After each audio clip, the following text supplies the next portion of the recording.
지금 우리 사회에 던져진 이슈들의 핵심을 꿰뚫고 해법을 찾아보는 이슈엔 직설 시작합니다.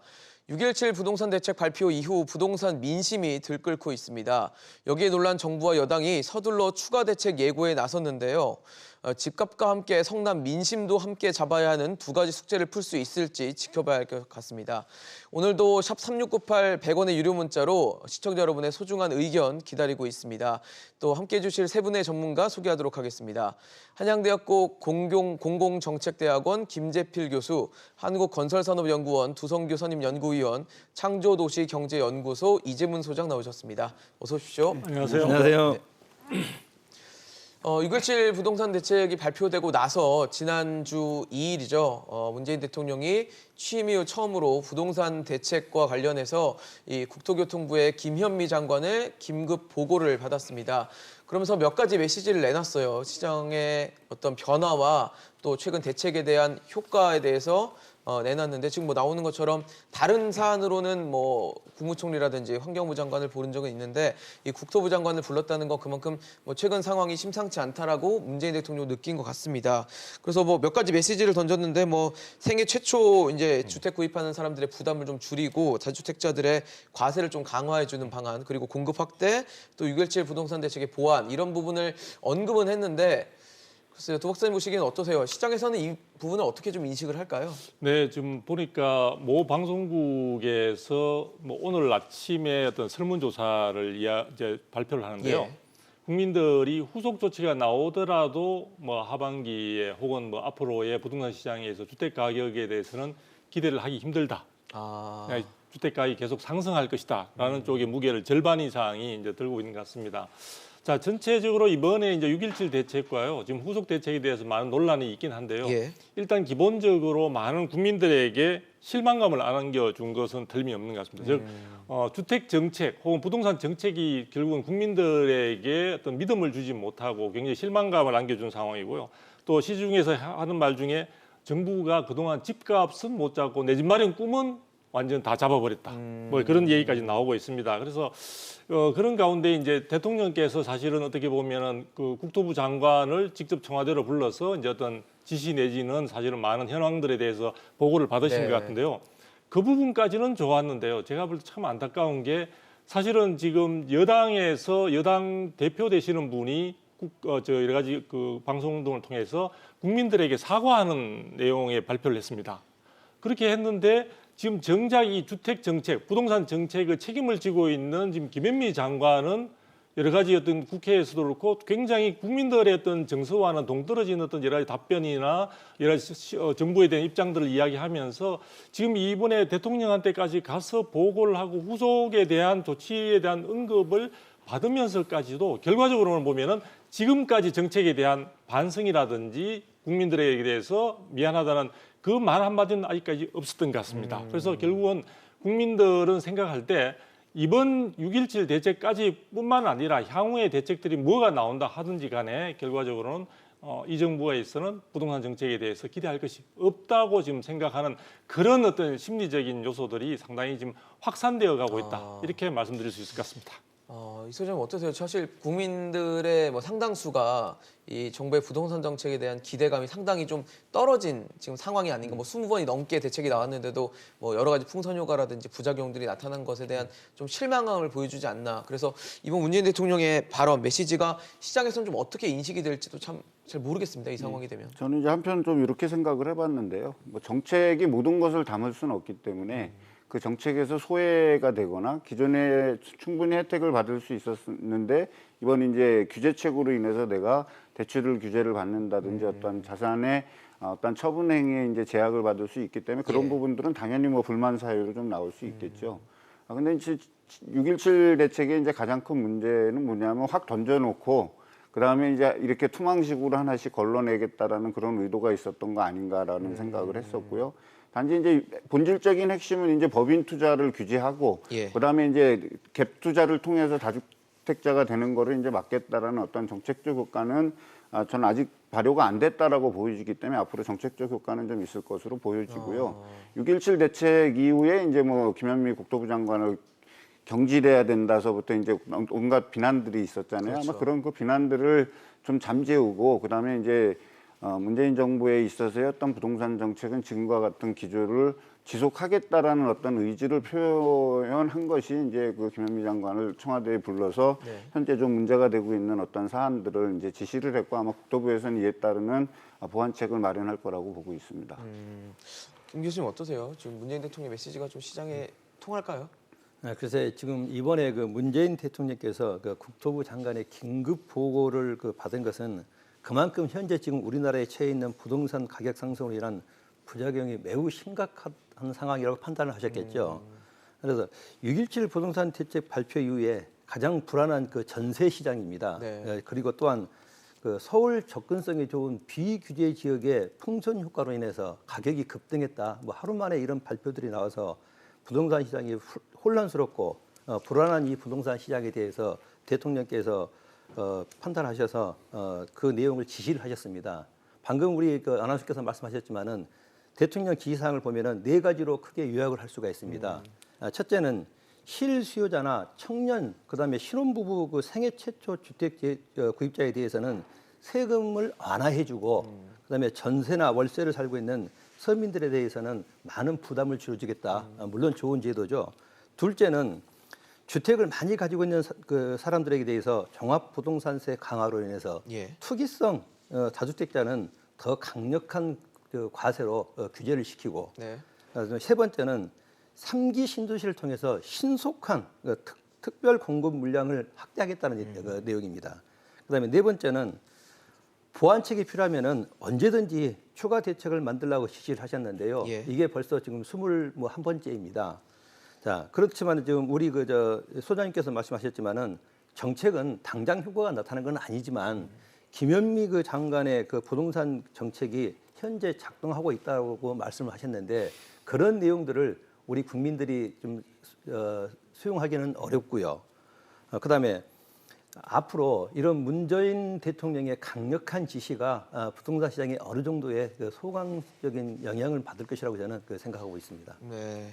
그러니까 사실 교수님, 소장님 말씀하시죠. 네, 교수님 말씀하셨듯이 정책은 이제 어쨌든 시간이 좀 세팅하는 데 필요하다라고 보고요.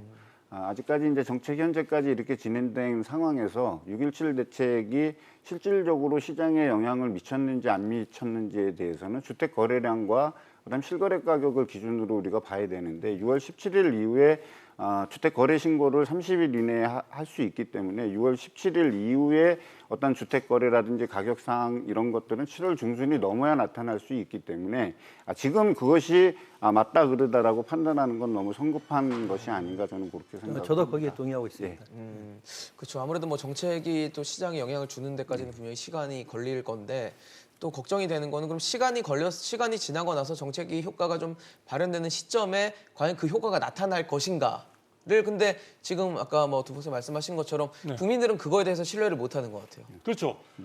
지금 김현미 장관이 국회에서 이제 답변을 하면서 예결인가요? 그 답변하면 이런 얘기를 했습니다. 6.17 대책에 대한 효과가 지금 2주가 지난 시점에서 네. 지금 효과가 없지 않느냐라는 이제 그런 얘기를 질타를 하니까 한 그 효과가 나타나려면 한 2주 정도 더 있어야 된다. 즉 7월 중순쯤 되면은 효과가 있지 않겠느냐. 그리고 이제 추가적인 대책까지 이야기하고 있는 것 같은데요.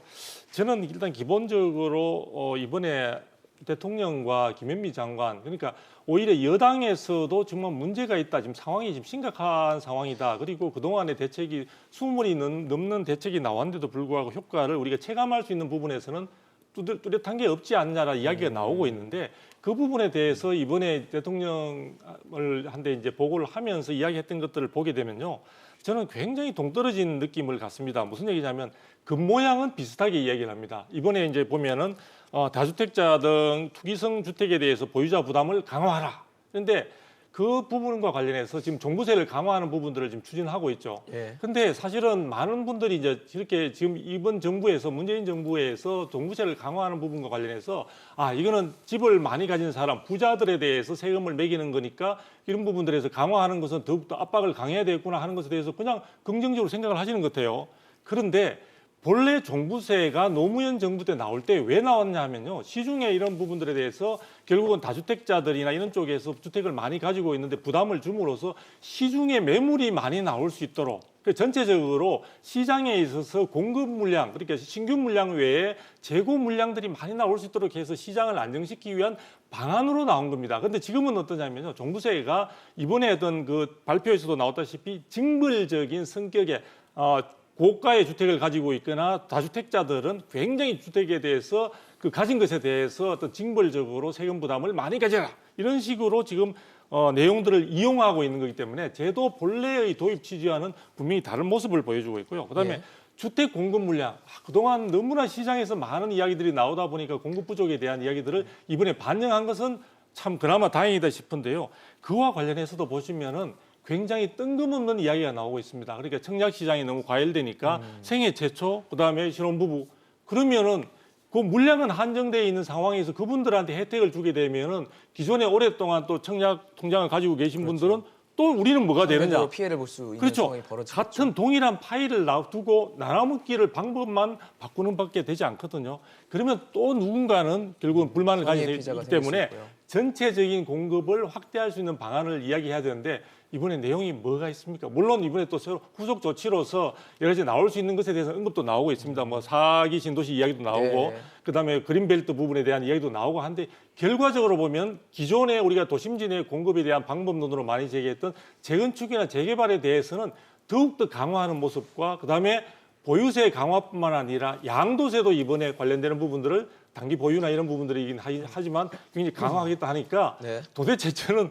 규제만 지금 굉장히 덕지덕지 계속 붙여나가는 상황에서 정부가 하고자 하는 정확한 정책의 방향성에 대해서는 저는 너무 혼란스럽습니다. 혼란스럽다. 국민도 아마 그렇게 생각하지 않을까 네. 싶습니다. 사실 우리 부동산 시장의 가장 큰 특징 중 하나를 보면 뭐 지금까지 정부는 인정을 할지 안 할지 모르겠지만 강남 불패일 겁니다. 그런 부분에 대한 뭐 선입견과 편견들이 우리 국민들한테는 분명히 존재할 거라는 생각이 드는데 그래서 그런지 청와대에서도 다주택을 갖고 있는 참모진들에게 이미 노영민 비서실장이 지난해 말에 집을 좀 한 채만 남기고 팔라라고 했는데 뭐 저번에도 저희가 한번 확인을 해봤지만 거의 팔지 않았어요, 사실. 그러다가 다시 한번 또 노영민 비서실장이 그 얘기를 했습니다. 한 채만 남겨놓고 나머지는 좀 처분했으면 좋겠다라고 했는데 그러면서 본인이 갖고 있는 집을 맨 처음에 강남 집을 팔겠다고 했다가 다시 청주 집을 또 팔겠다라고 정정을 하고 번복을 하면서 이 부분이 그 얘기는 강남을 팔기엔 좀 아깝다고 판단한 게 아닌가 하면서 강남 불패를 노 실장이 증명해 준 거다. 이런 비판도 나오더라고요. 이거 어떻게 뭐 해석을 해야 될까요? 일단 이번 정부의 최종 목적이 이제 부동산을 잡아서 어떤 서민 주거 안정과 실수요자를 보호하겠다라는 게 정책 타켓이잖아요. 그렇죠.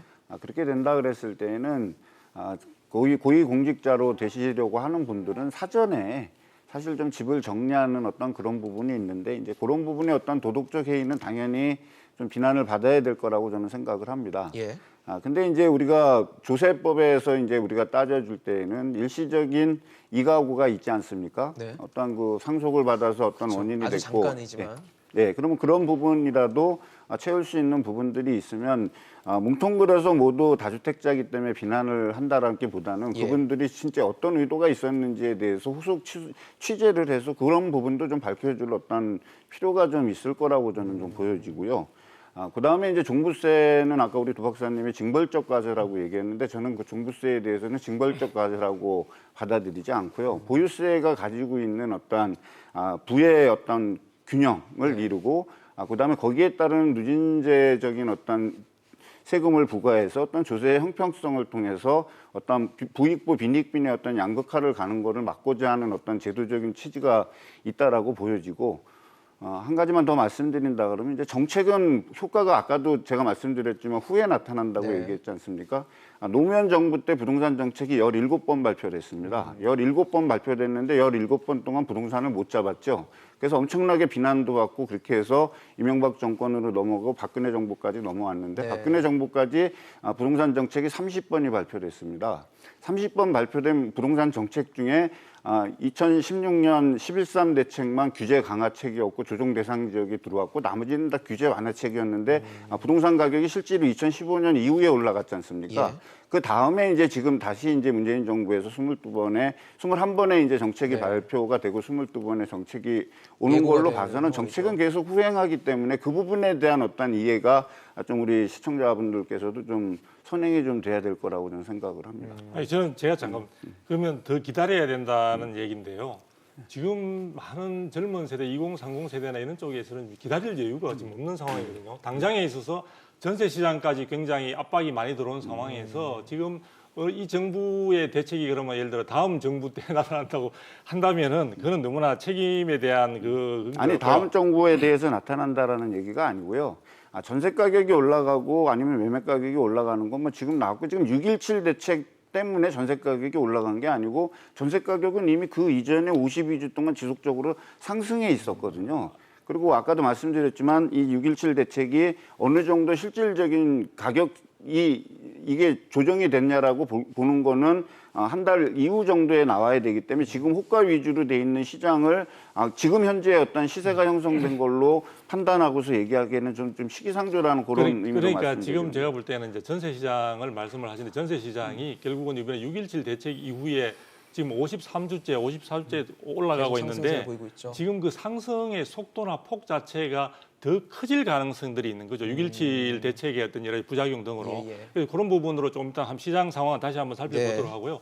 저는 이번에 이제 노영민 실장님이나 또 지금 뭐 국회의장을 하고 계신 분이나 간에 지금 지방과 강남 지역에 부동산을 보유하고 있는데 그 처분이나 처분할 예정에 있는 부동산들이 대부분 다 두 곳 다 보면은 본인들의 지역구입니다. 사실 뭐 정치적으로 자기 그 기반이 되는 부분이기 때문에 예, 예. 그 지역의 주택을 처분한다는 것은 그 지역과의 인연을 사실상 끊는 의미를 갖다가 시장에서는 받아줄 받아들일 수밖에 수 없는 있다. 네. 그런 상황인 점을 볼 때 이번에 노영민 실장님께서 강남집은 남기고 청주 집을 만일에 뭐 팔려고 좀 내놓으셨다고 한다면은 예.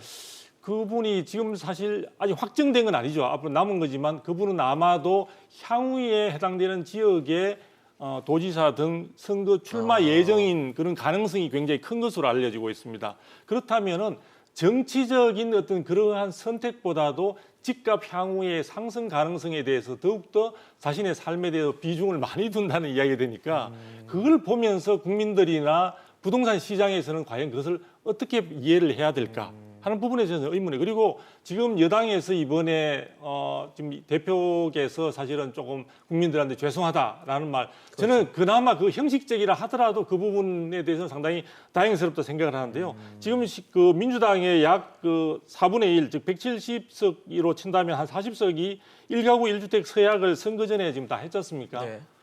글쎄요, 지금 청와대에서 하는 것만 보고 지금 있는지는 모르겠지만 언제까지 이 서약에 대해서 구체적인 액션을 보여줄 건지에 대해서도 저는 대단히 궁금하거든요. 그런데 그런 부분에 대한 분위기나 움직임은 아직까지 저는 확인한 바가 없기 네. 때문에 그런 것들이 결국은 국민들에게 실망에 실망을 더욱더 거듭하게 하는 계기를 만들고 있지 않나 싶습니다. 네, 거기에 대해서 제가 한 말씀 드리겠습니다. 예.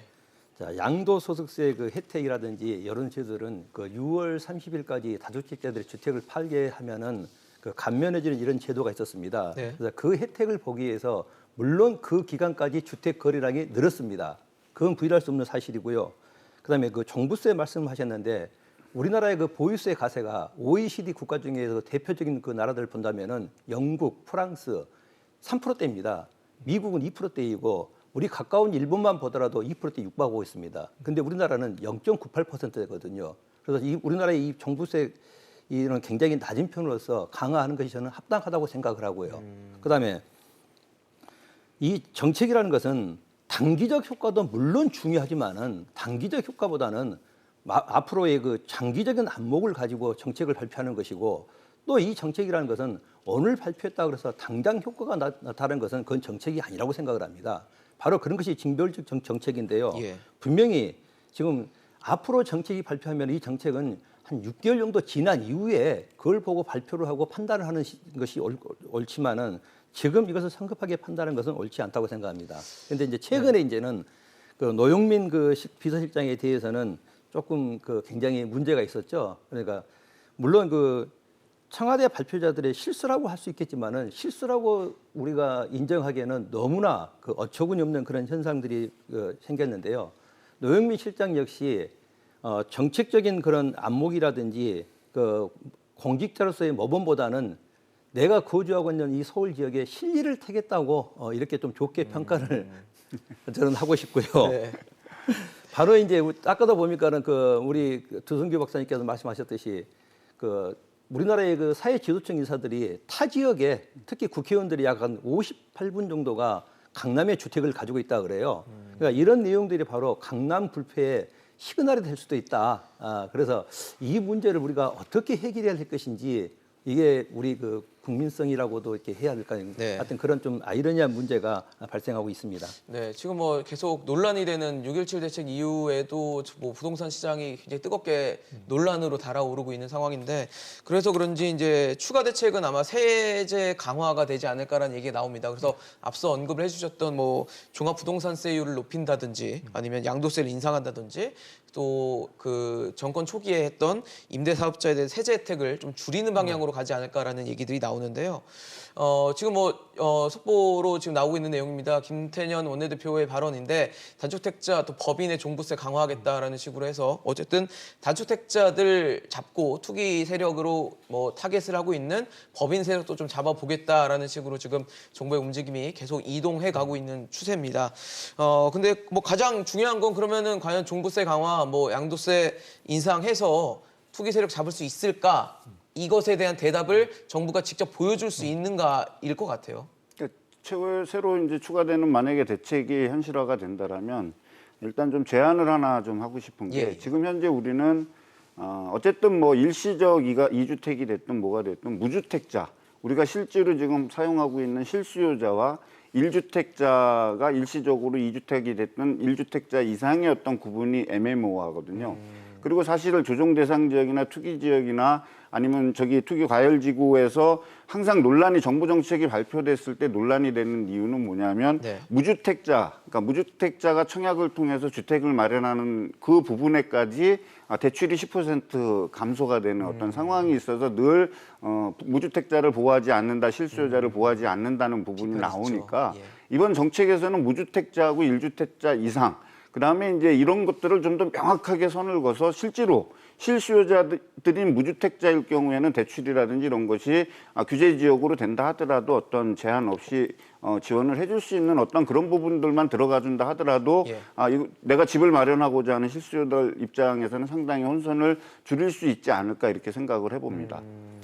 저는 기본적으로 이번에 지금 추가 대책으로 많이 논의되고 있는 것이 사실 크게 보면 뭐 두 가지죠. 하나는 이제 공급 확대 부분에 대통령이 그렇죠. 지지를 하셨으니까 그거에 대한 뭐 실효성이 있는 방안인 여부는 좀 또 논란의 여지는 좀 있는데요. 예. 일단 나머지 하나는 세제 강화입니다. 그렇습니다. 세제 부분에 대한 강화인데 저는 여기서 참 정말 뜬금없는 이야기지만 예. 주택을 여러 채 가지는 게 지금 우리 대한민국에서 이게 비난받을 일인가요? 하는 그 부분에 대해서 저는 지금 마치 이 문재인 정부 들어와서는 무조건 굉장히 다수의 다주택자 같은 경우에는 굉장히 도덕적으로도 비난 대상으로 지금 자리매김하고 있습니다. 그 부분에서 우리가 근본적인 의문을 제가 하나 제기하고 싶고요. 그 다음에 지금 이번에 세제와 관련해서 정부가 초기에 이제 집권 초기에 뭐라고 이야기했냐면은 우리가 보유세 부분은 사실은 굉장히 이제 그 부분에 대한 부담은 낮고 그다음에 거래세 부분은 굉장히 이제 높은 편인데 그렇죠. 양도소득세를 포함시킨다면 그래서 그 부분에서 우리가 이제 거래세는 조금 낮추면서 보유세 부분을 갖다가 높여가지고 보유하는 데는 부담을 주게 되면 시중에 결과적으로는 뭐냐면 세금을 높이는 이유는요 그 집을 가진 사람들에게 고통을 주기 위한 것이 아니고 사실은 시중에 많은 매물들이 나와서 그것들을 갖다 선택할 수 있는 그리고 수급 상황에 있어서 당연히 가격이 떨어질 수 있도록 유도하기 위한 수단입니다. 그것도 사실은 조세를 가지고 시장의 안정을 갖다 도모한다는 그 방법론에 대해서는 부정적인 결론들이 학자들 사이에 더 많기 때문에 조심해야 되는데 그렇죠. 그런데 지금 문제는 뭐냐면요. 이번에도 보면 언급되고 있는 것들이 보유세도 올리고 또 거래세도 지금 강화하는 쪽으로 나오고 있습니다. 장기 보유 특별 공제나 뭐 이런 것들도 더 축소시키고 단기에 대한 어떤 거래 보유했다가 거래하는 경우에도 양도세 비중을 더 높인다든지. 그런데요.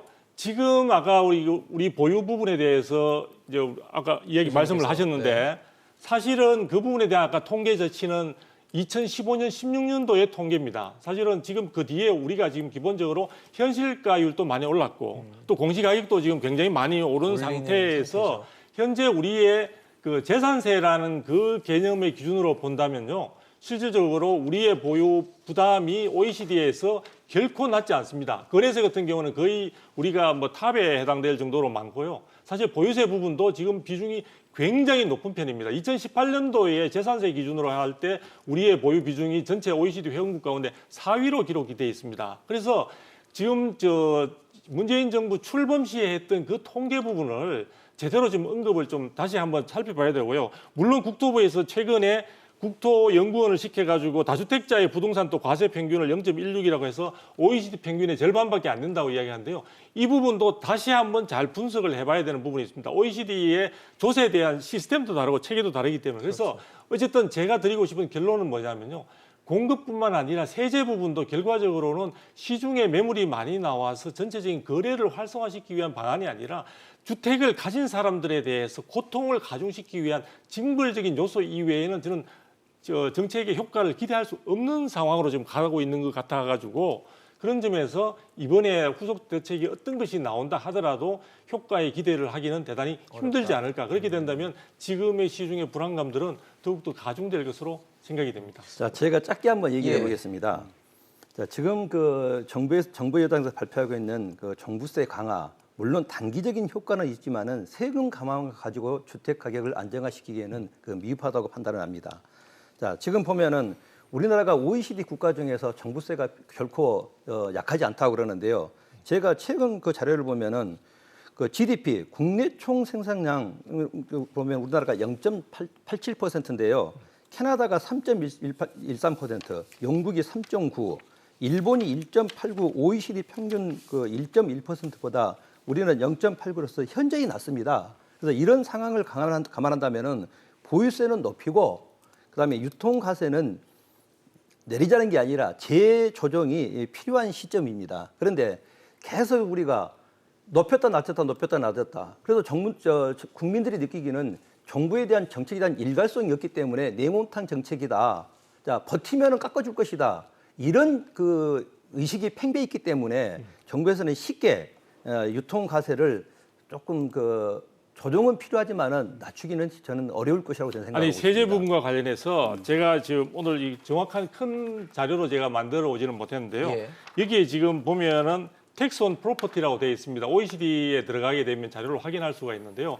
여기에 보면 어떻게 되냐면은 OECD의 GDP 대비 재산세 비중 자체가 OECD 평균이 1.9입니다. 근데 한국의 경우는 코리아로가 어떻게 되냐면 3.3으로 나와 있습니다. 평균보다 훨씬 높다는 거죠. 그러니까 지금 이야기하는 여러 언급들이 앞으로 기회가 된다면 조세 전문가분들이 나와서 한번 정리를 한번 해보셔야 되는데 보유세에 대한 개념 속에 재산세냐, 그다음에 우리가 지금 종부세 같은 경우에는 결과적으로는 재산세에 포함시켜야 되는 부분인데 사실은 재산세가 기본적으로 지방세다 보니까 국가에서 중앙정부에서 어떤 재원을 획득하기 위해서 국세로 만든 건 아닙니까? 결과적으로 보면 다 합쳐서 계산한다면 재산세가 결코 우리가 OECD 평균에 있어서 우리가 낮은 것이 아니라 거의 상위 클래스로 지금 올라가 있다는 점에 대해서 우리가 다시 한번 이 부분에 대해서는 한번 짚어볼 필요가 있습니다. OECD에 대해서 이제 말씀하셨으니까 저도 짧게 거들겠습니다. 말씀해 주시죠. 지금 이제 뭐 최근에 국토연구원 자료를 이제 대비해서 지금 두 박사님 말씀하신 다주택자가 범죄자인가 항상 그 종부세라든지 세금 인상에 대한 얘기가 나오면 항상 언론에서 끊이지 않는 타이틀이 바로 이건 것 같습니다. 그래서 마치 세금을 올리는 것을 왜곡된 시선으로 다주택자를 보게끔 하는 거는 일반 국민의 시선이 아니고 저는 이제 일부 언론의 어떤 그 이제 쉽게 얘기해서 네거티브 전략이 아닌가 저는 이렇게 생각을 하는데요. 과연 한국이 세금 부담을 많이 하냐? 저는 절대 많이 한다고 생각하지 않습니다. 우리랑 비슷한 수준에 있는 이제 영국이라는 나라를 우리가 비교를 해보면요. 영국의 1주택에 대한 규제는 명확합니다. 그리고 집을 가지고 있으면 그 집을 가지고 있는 보유 기간 내에 전체를 거주를 해야 되고요. 그다음에 그 집을 가지고 임대를 놓거나 이런 어떤 영리 행위를 하지 말았어야 되고 그리고 실거주 목적으로 거주해야 되고 항상 집을 팔 때도 1주택이어야 비과세 면제를 받습니다. 영국에서 이제 자본이득세라고 타이틀이 불리는 게 한국에서는 양도소득세 문제인데요. 그러니까 소득세를 내는 40% 구간일 경우에는 58%의 세금을 부담하고요. 그 다음에 이제 추가세율 그러니까 소득세를 45% 구간에 있는 다주택자들은 3% 정도의 세금을 부담합니다. 예. 그리고 부동산을 취득할 때 내는 취득록세, 한국에 있어서의 취득록세 기준이 이제 부동산 등록세인데요. 네. 다주택자일 경우에는 최대 15%까지 취득세를 부담해야 됩니다. 그러니까 모든 나라든지 네. 그 나라의 사정과 상황에 따라서 어떤 세금이 부과되고 종류를 달리하고 이름을 달리하는 거지 부동산이 규제를 통해서 거품이 일어나고 이런 것은 국가 경제 또는 국민들에게 악영향을 미칠 수 있기 때문에 어느 정부든지 부동산 규제는 강력하게 하고 있다라는 것을 얘기해 줄 수 있는 부분이 바로 이게 국제연구원에서 발표한 자료거든요.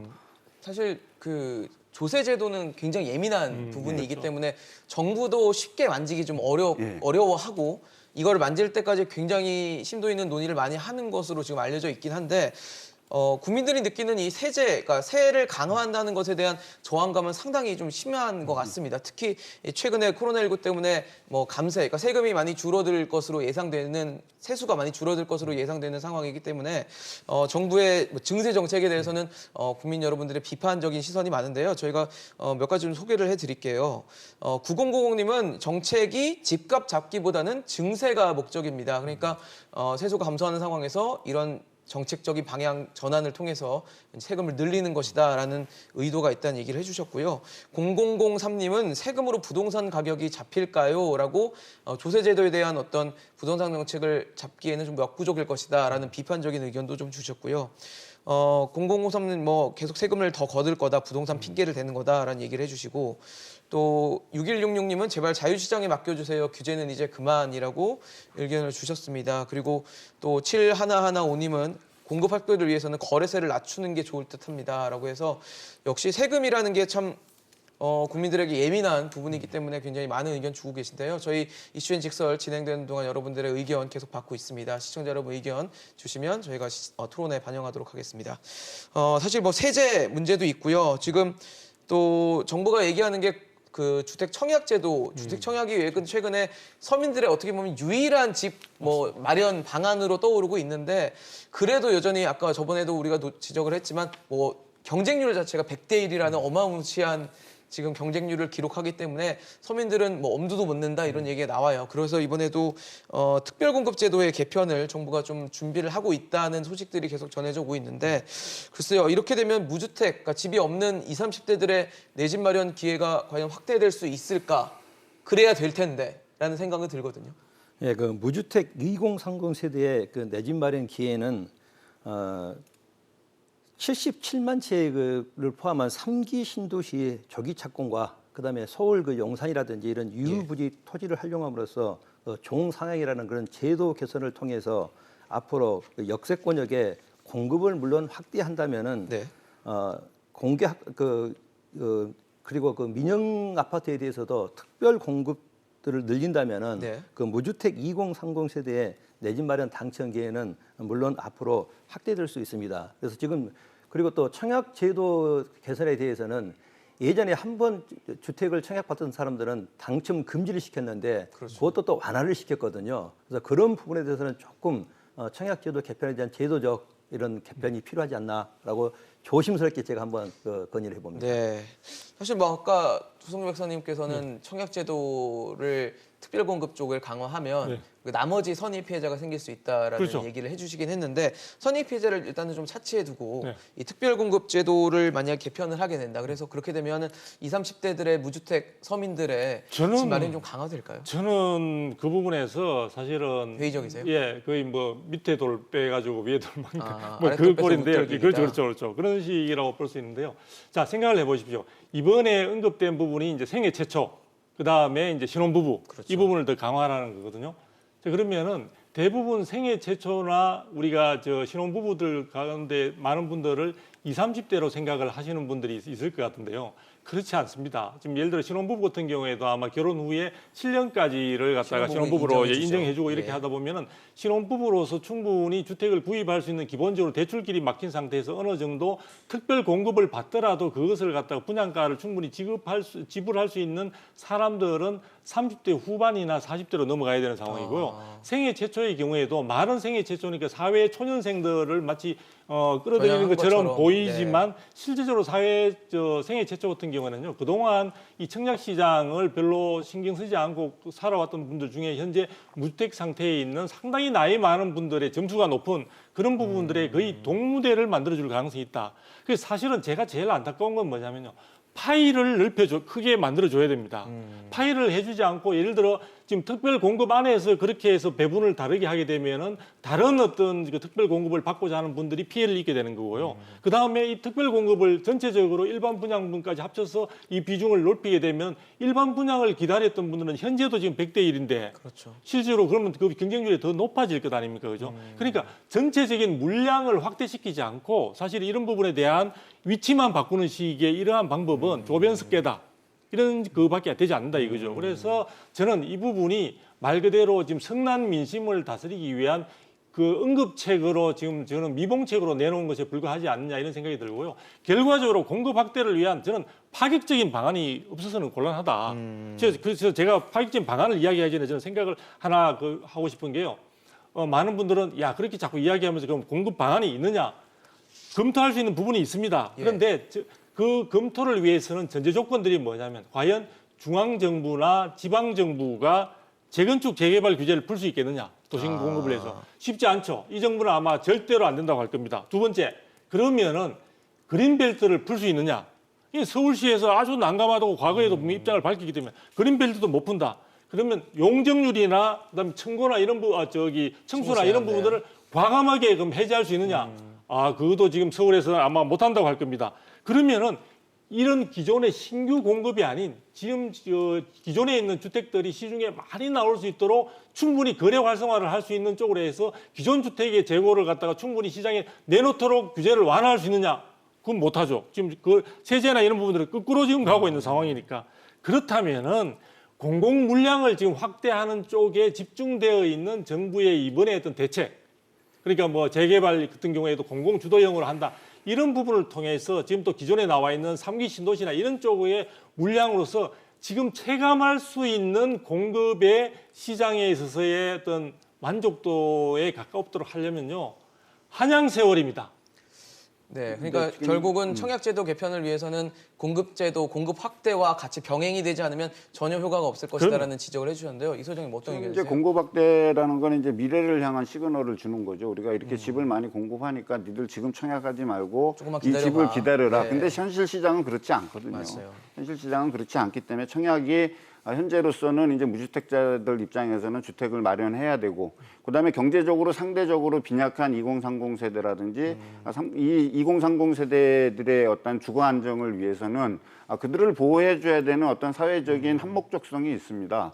초고령화 사회로 가고 있고 만원으로 인해서 지금 인구가 줄고 있고, 그다음에 이제 경제력이라든지 이런 부분이 부족한데 집을 그런 식으로라도 우리가 제공을 해주지 않는다라고 얘기하면 대한민국에 사실 미래가 없기 때문에 예. 이건 단순하게 어떤 주거 문제라기보다는 인구 경제학적이라든지 이런 측면으로 우리가 좀 접근해야 될 필요가 있기 때문에 저는 더 오히려 확대를 해야 된다라고 생각을 합니다.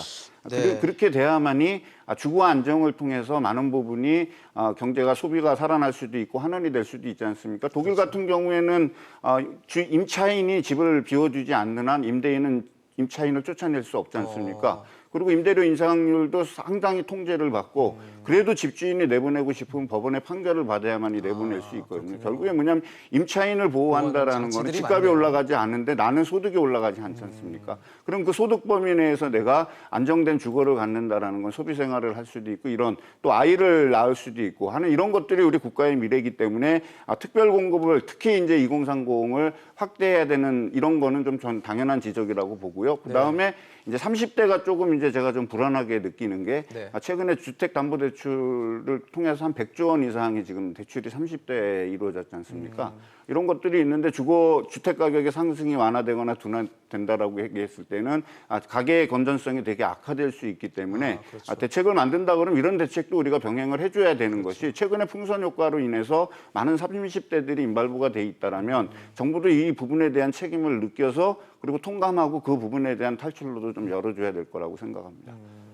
교수님 어떠세요? 2030 세대들의 집 구입 지금 뭐 두 분은 굉장히 회의적이신 것 같아요.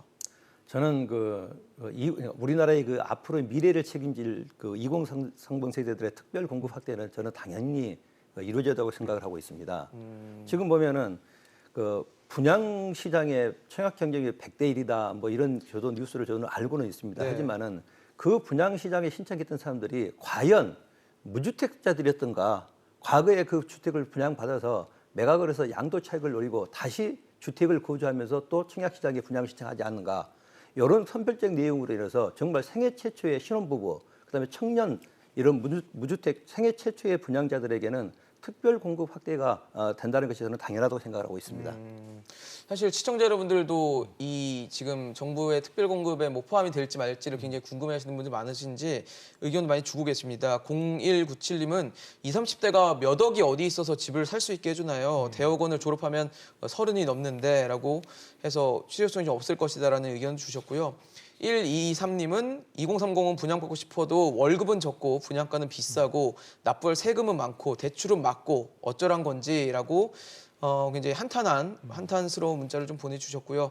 또 5104님은 무주택자 20, 30대뿐만 아니라 40대부터 70대 이상까지 집 없는 분들 많습니다. 그래서 2030 세대에 뭐 특별히 타겟팅해서 하는 정책이 좀 비판적인 시각을 또 보내주시기도 했고요.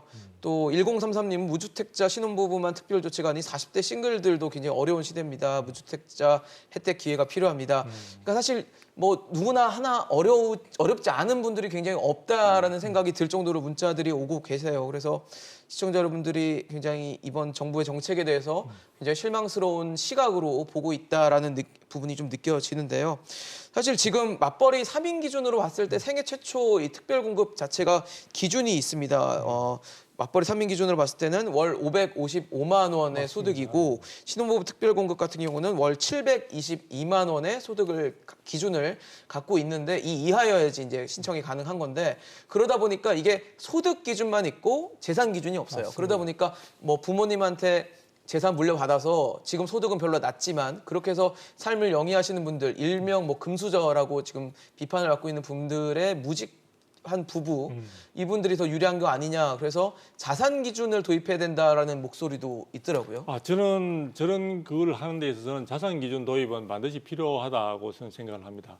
그래서 이미 이번 문재인 정부와 경우에 있어서도 사실 사회 초년생을 갖다가 특별한 여러 가지 청년주택이나 이런 것을 하는 경우에는 저는 부모님의 자산이나 이런 부분들을 갖다가 반영한 것으로 알고 있습니다. 예. 그래서 지금 저렇게 하지 않으면요, 현재 제가 노골적으로 말씀드린다면 지금 많은 젊은 세대들은 실제 지금과 같은 어떤 전세가가 고공행진하는 가운데 앞으로 전세 물량 자체가 줄어들면서 월세로 전환될 가능성이 높아지고 있거든요. 그렇게 되면은 지금 상태에서도 모아놓은 부분을 오히려 더 추가적으로 자기 시드머니나 이런 부분에 대한 주택 구입 자금을 마련하기보다는 더 줄어들 가능성이 더 높아지고 있는 상황들입니다.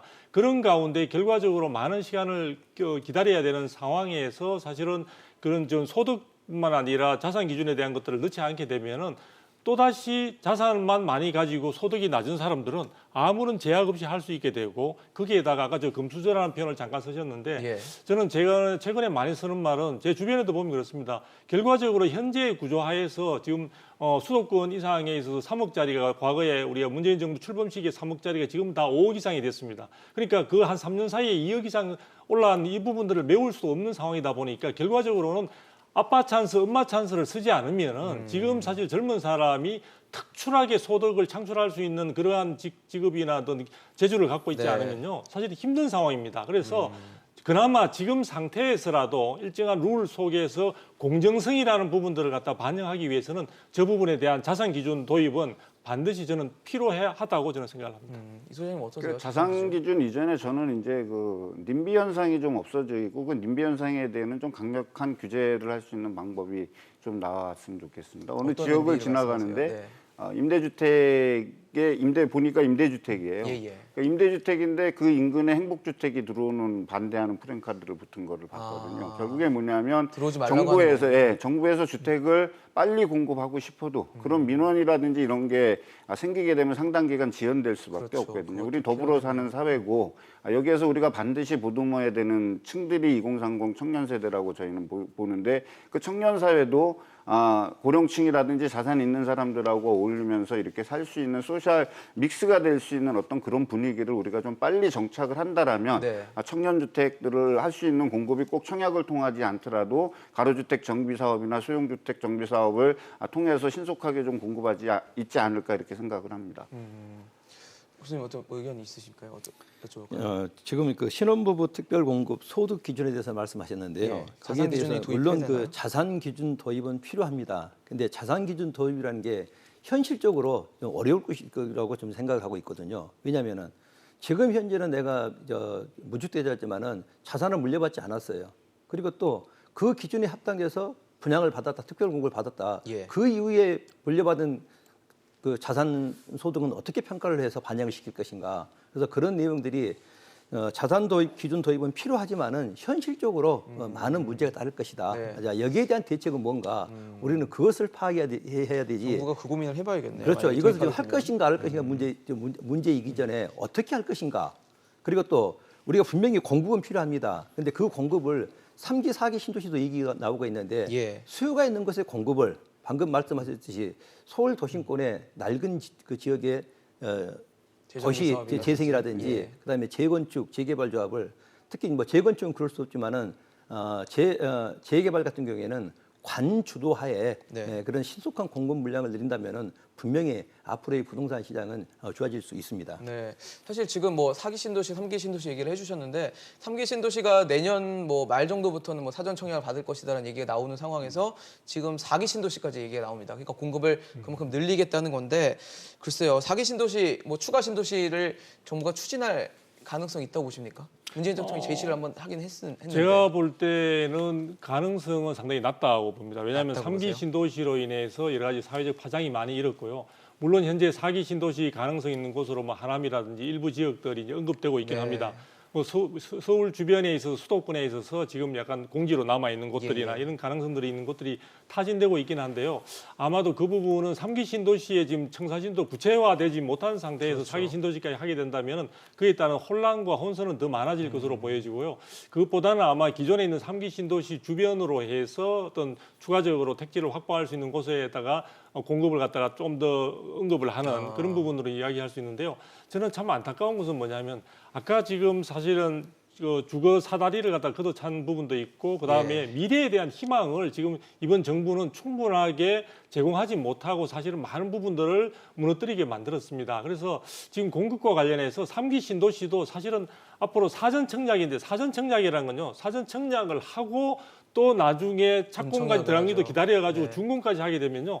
실제 내가 지금 내 주거 공간으로서 나의 보금자리로서 들어가려고 한다면 거의 5년 이상을 기다려야 되는 상황들이거든요. 그런데 아주 먼 세월입니다, 사실은. 그렇죠. 지금 상황에서. 네. 그렇기 때문에 4기 신도시나 이런 쪽으로 해서 사실은 임기응변적으로 현재 상황을 탈피하려는 그런 어떤 움직임보다는요. 정말 그동안 이야기했던 전체적인 물량을 만들어주지 않으면 이 시중에 있는 불안감들은 계속해서 시장을 더욱더 왜곡시켜 나갈 것으로 보여집니다. 그래서 4기 신도시 이런 것보다는 아까 제가 많이 이야기했던 도심지 내에서 또 수요가 있는 곳에서 공급을 할 수 있는 구체적인 방안, 현실적인 방안에 대해서 그동안 짚어왔던 문제점들이나 이런 것들이 잘못 어떤 짚거나 잘못 방향으로 선정된 것은 없는지를 한번 되살펴보는 그런 어떤 지혜가 필요할 것으로 보여집니다. 네. 지금 같아서는 이제 뭐 4기 신도시가 들어선다 그러면 또 어느 지역을 풀어야 되겠죠. 그렇겠죠. 그리고 필요한 곳에 주택을 공급한다 그러면 아마 3기 신도시와 유사한 거리라든지 아니면 그 앞으로 당겨야지 뒤로 당긴다 그랬을 때는 실제로 정책적인 효과가 없다라고 보여지기 때문에 네.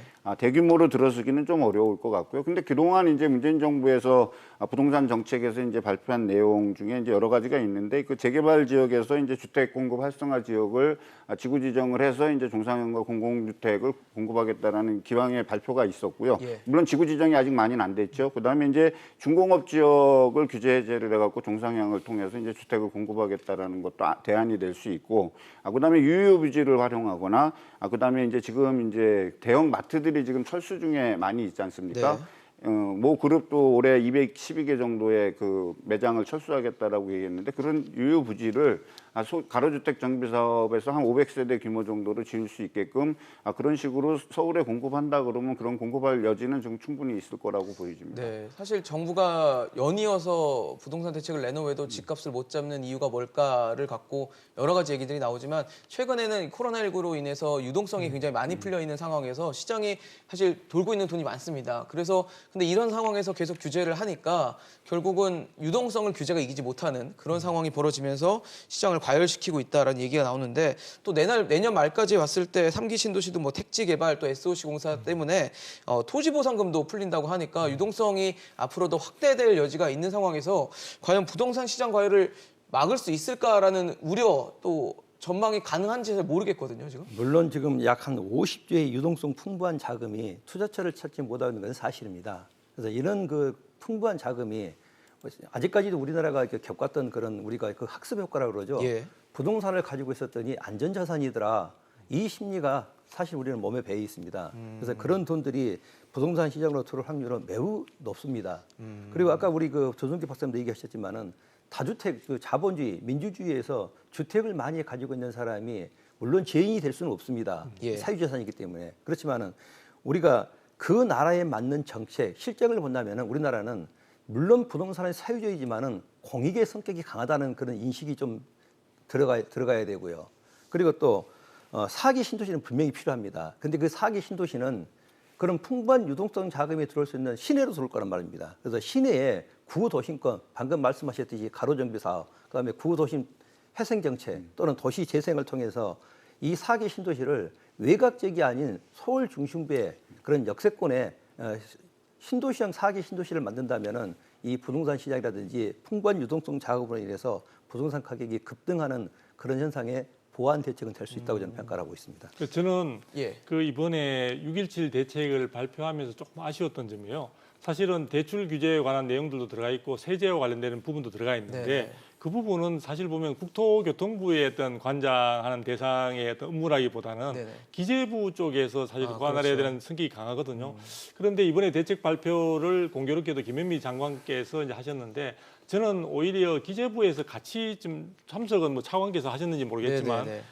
그쪽에서 사실 지금 홍남기 방금 말씀하신 경제부총리가 기재부의 장관이죠. 그렇죠. 예. 그러다 보니까 지금 시중에 있는 풍부한 유동성 부분이 결과적으로 시장에 많은 초저금리 시대에 많은 시장을 교란시키고 있다는 이야기들, 원인 진단은 많이 나오고 있으니까 그 부분들에 대한 해법을 나름대로 제도적으로 좀 보완할 수 있는 걸 같이 했었으면 좋았지 않았을까. 그렇네요. 그래서 그렇기 때문에 6.17 대책의 효과를 기대할 수 없다는 원인 중에 하나로 지금 지적이 되는데요. 지금 이야기하다 보니까 아까 50조 부분이 이번에 신규로 사실은 풀릴 내년에 토지 보상금 규모가 50조고 지금 무슨 이야기가 나오냐면 시중에서는 보통 1,100조에서 1,300조의 부동자금이 돌고 있다고 이야기하는데, 아마 여권에서는 전체적으로 시중에 돌고 있는 어떤 여러 가지 많은 기준에 따라 차이가 있긴 하지만 최대 3,000조까지 될 수 있다는 이야기도 나오고 있습니다. 자, 어마어마한 그 돈을 정부가 통제할 수 있는 돈이 아닙니다. 그렇다면 그 돈의 흐름을 충분히 다른 길로 유도할 수 있는 기재부 차원에서 충분한 획기적인 어떤 방안들이 나오지 않으면요, 지금 세금으로 해서 주택을 가지고 있는 사람들 쪼고 새로운 신규 공급을 하지 않은 상태에서 기존 주택도 지금 옴삭달삭 못하게 한 상황이라면은 네네. 제가 볼 때는 사실은 그 부분에 대한 해안이 없고 대안이 없으면은 이 근본적인 부동산 시장의 교란을 갖다 해소하기는 대단히 힘들 것이다. 자, 그래서 풍부한 네, 지금- 유동성 자금도 물론 문제가 됩니다. 그런데 거기에 따르면은 거시 경제를 우리가 생각하지 않을 수 없거든요. 그래서 이 정부 정책이 우리가 지금 찔끔찔끔 뒷북 정책이다 그러는데, 정부에서는 현실적인 방안을 감안을 해서 그런 대책이 나올 수밖에 없었고요. 거기에 따른다면은 저금리를 어떻게 할 것인가입니다. 네, 뭐 이 풀기 저금리 어려운 정책이라든지 문제네요. 저금리라든지 이런 풍부한 유통 자금이 같이 맞물린 데다가 지금 코로나19로 인한 경제 상황까지 그렇죠. 맞물려 있어서 이런 그 부작용이 발생하지 네. 않았나 이렇게 생각하고 그러니까 있습니다. 문제는 이제 금리와 짧게만 듣겠습니다. 문제와 유동성이잖아요. 문제와 유동성이 지속되는 한 이거를 규제할 수 있는 어떤 방법이 없다 그러면 정부 정책이 나온다 하더라도 반감될 효과가 수밖에 없을 없겠죠. 거다. 네. 그러니까 이제 그런 거를 좀 감안해서 이번에는 금융 쪽에 물론 이제 거시경제 측면에서 코로나 사태라는 것가 있기 때문에 그렇죠. 저기 한계가 부양과 이거에 이제 규제에 한계가 있지만 그거의 타협점을 좀 찾아내야 정책의 효과가 있을 거라고 생각합니다. 알겠습니다. 오늘 뭐 부동산 시장과 관련해서 김재필 교수, 두성규 선임 연구위원, 이재문 소장과 함께했습니다. 세 분 말씀 감사합니다. 감사합니다. 감사합니다. 고맙습니다. 네, 경제와드 이슈에 마치겠습니다. 저희는 내일 오전 8시 30분에 더욱더 알찬 내용을 갖고 찾아뵙도록 하겠습니다. 고맙습니다.